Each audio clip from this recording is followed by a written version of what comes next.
Yeah, that's a good idea. Record this. There's some common sense for you.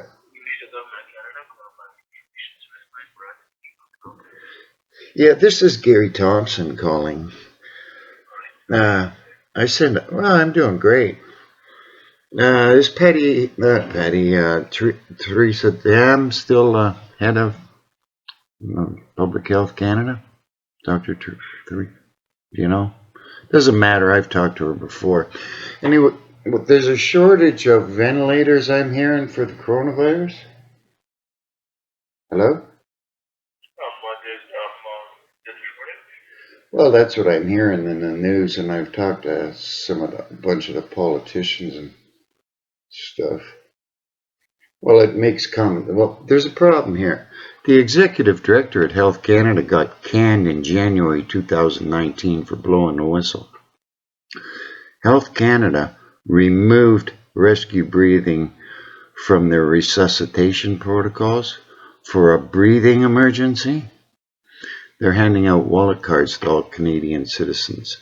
The person's comatose, labored, shallow breathing, blue-colored skin making gurgling noises. That's any of the hundreds of causes of breathing emergency, and you need rescue breathing ASAP or your brain is dying, and then your heart will finally stop after you're severely brain dead and multiple organ system failure, lack of oxygen. Jeepers, I've been trying to stop this since 2011. It all started in Toronto, September 2011.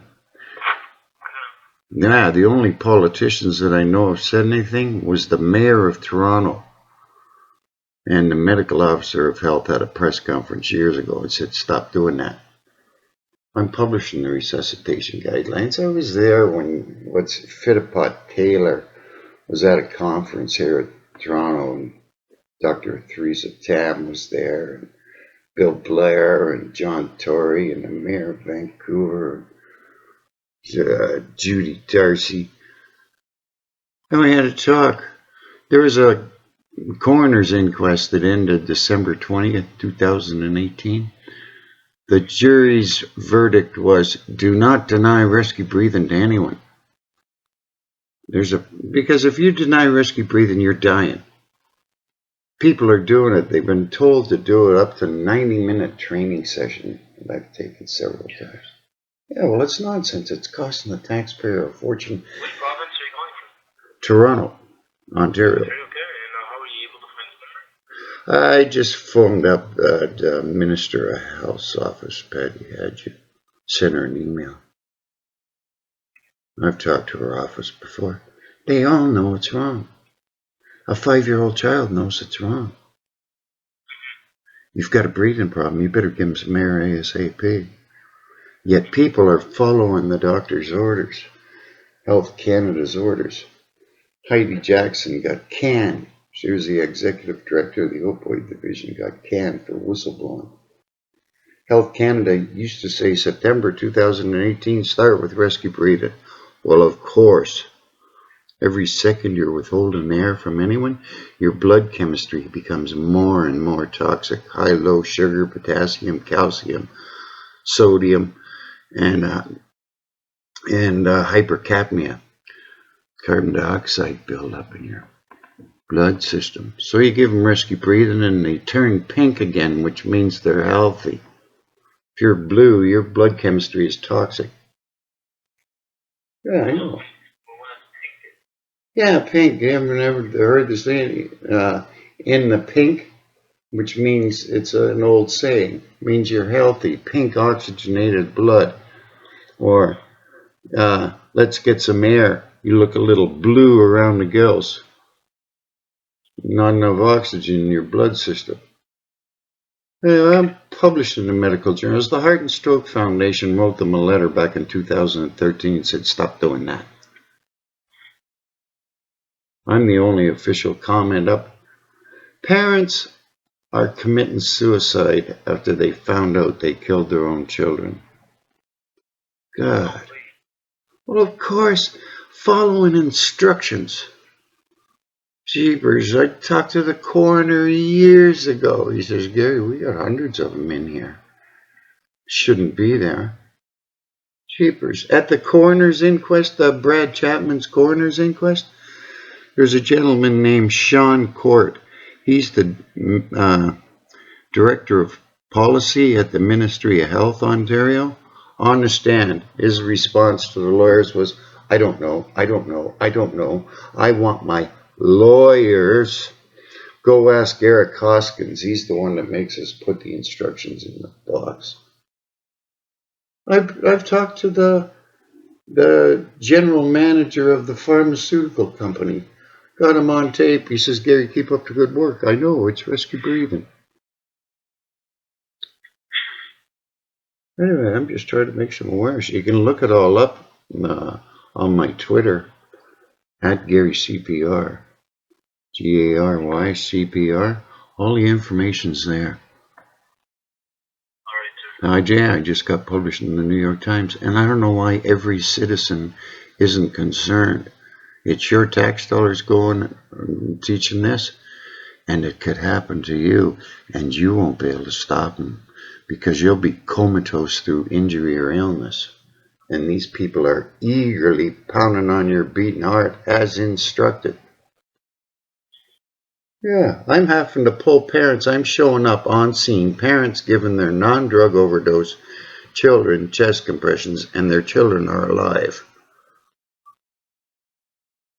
And it's causing post-traumatic stress with the EMS and the fire and the police department and the emergency department, because they're showing up on scene, people maltreated on a regular basis.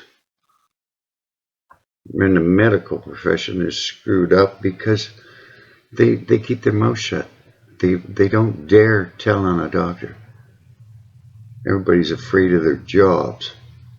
These people are dying needlessly.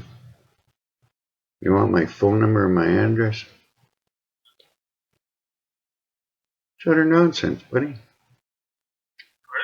It's utter nonsense. I was the 20th person to take this training when it became available in Toronto.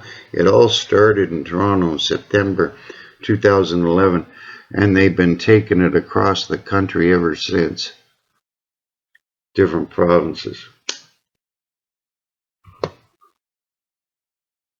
So my phone number is 647 86. What? 647 864 6609. What number is that? That's my cell phone number. Thompson.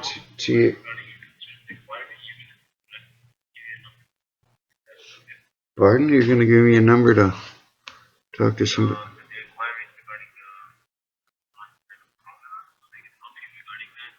Help me. I'm trying to help you. Everybody says, how can I help you? I said, look, buddy, I'm trying to help you. Well, yeah, of course, I'm trying to save every Canadian citizen's life. And they're making themselves sick because a 5-year-old child knows it's wrong and yet they say nothing, which is called cognitive dissonance. You have a strongly held belief that doctors aren't mass murderers and your government isn't a mass murderer.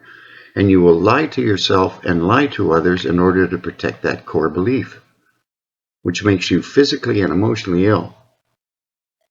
It's the same thing as happened in Nazi Germany. Everybody's going, oh, they're killing everybody. Don't say nothing. Every second you're denying air from somebody, you're dying. So you've got a number for me to make further up the ladder or something?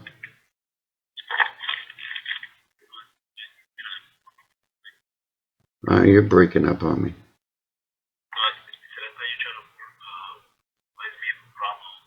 Yeah, I know. Yeah, of course. What's her name? If it's still Dr. Theresa Tam, she knows all about it. God, she was down here, when was it, last year at the conference. And she got screamed at. My brother-in-law, an emergency physician, recorded it. The video went viral. 124,000 hits in the first week. Everybody knows So what you're what happened? Zoe Dodd up there giving a speech and actually screaming at them because she's going on about how many people are dying needlessly. My brother-in-law, Darryl Gebien, was there. He recorded the whole thing. John Tory was there, the mayor of Toronto. He's the one that gave a press conference years before that and said it's rescue breathing. This is causing people to lose their quiet lives, quite literally. Direct quote from John Tory. It's up on my Twitter at GaryCPR. God. Utter nonsense. I just recorded, I got Bill Blair on tape. I phoned him up the other day. Bill Blair knows all about it. He's an ex-cop. Every police officer has their first aid and knows it's wrong what they're doing. Yeah. And who else did I call? I called the minister. I've got the Minister of Health staff on tape. Gentleman named Paul. Christine Elliott's staff on tape. Paul, his family owns a first aid and CPR training company. He says, that's wrong. Of course it is. I've got Natalie Cusendova. She's an RN and MPP from Mississauga, conservative. She's got a private member's bill, Bill 105, to train the police officers how to save lives. I've got her staff on tape. We don't know how many people are needlessly in the morgue there. Because they've been teaching millions of people to give chest compressions to people who are alive. And they're doing it. Because they've been told to. The pharmacists are handing out this information all across the country. And every pharmacist, first class in pharmacy school, what to do for a poisoning or a drug overdose. It's give them air ASAP. You're not allowed in the lab not knowing that. Yet they're handing out information that chest compressions. They're making themselves sick. When it first came out, the Pharmacists Association started handing this literature out to the pharmacists. I talked to one pharmacist. He phones him up right in front of me. He says, I just graduated, and I didn't spend all that money to become a pharmacist for the College of Pharmacists to tell me how to murder people. The College of Pharmacy removed their information right from their website right away after that. They're going, oh, geez, it's not a good idea. Get sued. They're going to get sued. They're going to get sued for billions of dollars for needless deaths. And guess who pays for that? The taxpayer. It's a no-brainer. Legal case for a lawyer.